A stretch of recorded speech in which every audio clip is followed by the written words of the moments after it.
colocar ele Coca-Cola de é eletroforese, espumante? tá? Que é Não, você pode me um lugar que mostrar? tem um espaço para você Posso. colocar esse gel líquido. Isso aqui é uma para que ele possa então Coca-Cola que solidificar. bebe, ó. Então, antes dele Deixa eu beber solidificar, aqui, nós ó. colocamos um pente que vai formar os poros nessa malha E do aí, gel. quando Eu posso joga, colocar, então, o meu fragmento Eita. de DNA. E quando ele solidifica, nós tiramos Ah. esse pente, né, que forma Tá. aqueles pocinhos, em que eu vou aplicar o meu fragmento de DNA, certo? Essa luva de eletroforese, ela é ligada, então, a um equipamento que vai fornecer a carga elétrica. E ela tem dois polos, um polo negativo de um lado e um polo positivo, certo? Então, eu tenho o meu cátodo e o meu ânodo na outra direção. E o nosso DNA, nós já estudamos que ele tem uma carga negativa. Então, a tendência é esse material sair aqui do pocinho e migrar por entre a malha do gel, né, que tem ali poros. Essa malha tem poros que permite que o nosso DNA migre, então, do polo negativo para o polo positivo, certo? Então, os fragmentos de DNA menores, eles vão mais rápido, porque eles conseguem passar pela malha do gel menos dificuldade, porque eles são iguais. E eles têm maior rapidez ao passo que os fragmentos maiores, eles andam menos, eles percorrem menos a malha do gel e tendem a ficar mais próximos do polo negativo, certo? Então, a gente consegue ver essa migração ao longo da eletroforese, né? Então, nós costumamos corar o nosso gel com uma solução de bromofenol e de azul de bromofenol. E ele daí você coloca aquele fragmento de DNA corado, aquele líquido corado, então é possível visualizar ele migrando ao longo do gel, certo? Então assim a gente consegue ver aqueles fragmentos que são os menores e os que são maiores, certo? Então, se a gente olhar aqui, nós, nessa imagem está mostrando, né, sítios da enzima de restrição no DNA aqui de interesse, e depois o resultado, que é os diferentes fragmentos que foram gerados após a clivagem com essa enzima de restrição. E essa flecha aqui indica a direção de migração do DNA, sempre do polo negativo para o polo positivo. Então, eu consigo ver, né, identificar. Então, aqui, para DNA e RNA, nós utilizamos o getobactérias. Nós temos plasmídeos, que são plasmídeos combinados com bacteriófagos, com fagos, tá? Nós temos cromossomos artificiais, tanto de bactérias quanto de leveduras, e os próprios vírus, né, que podem estar ali carregando, né,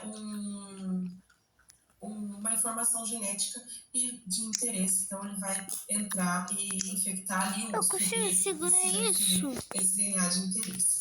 Quem são esses hospedeiros? No caso das bactérias, nós temos o mais utilizado do coli, tá? Nós temos as leveduras, né, que são células unicelulares de fungos. E também temos as células animais e vegetais, né, que são daí hospedeiros um pouco mais complexos, né, mas também são utilizados. Então, é possível, né, utilizar diferentes hospedeiros e introduzir esse DNA exógeno por meio de diferentes vetores. Tudo depende do objetivo, né, que você está utilizando a técnica. Os vetores de clonagem, tá?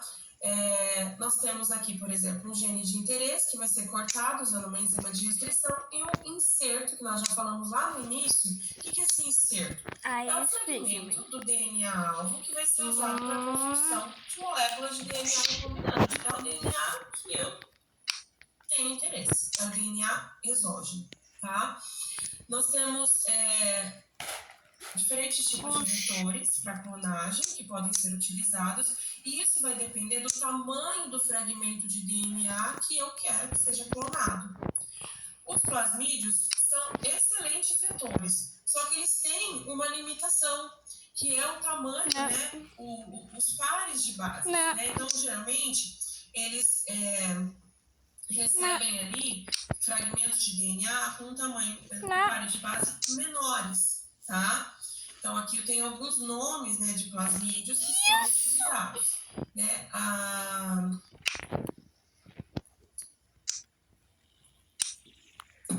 Certo, perdão.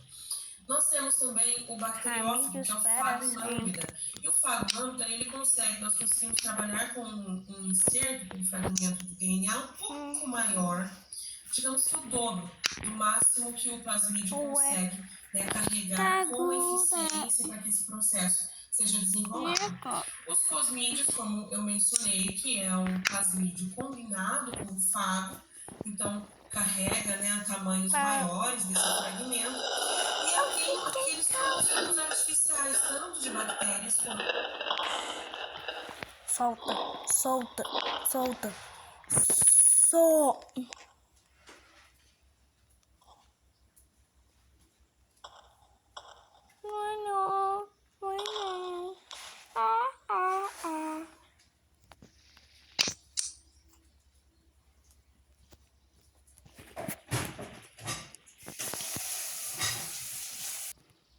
Não. Eu gostar sim, eu mostrar.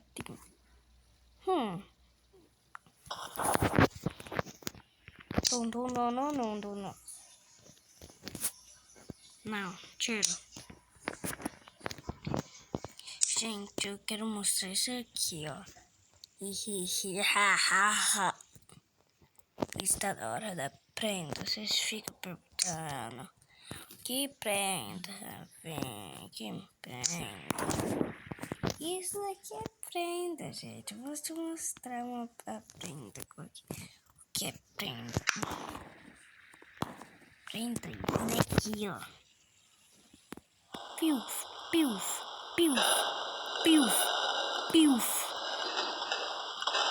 Essa é uma prenda.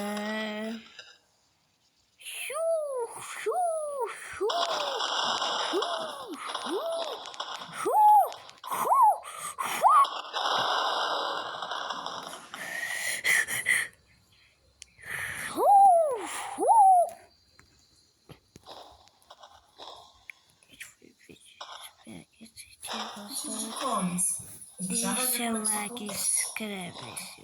Eu tenho que falar baixo.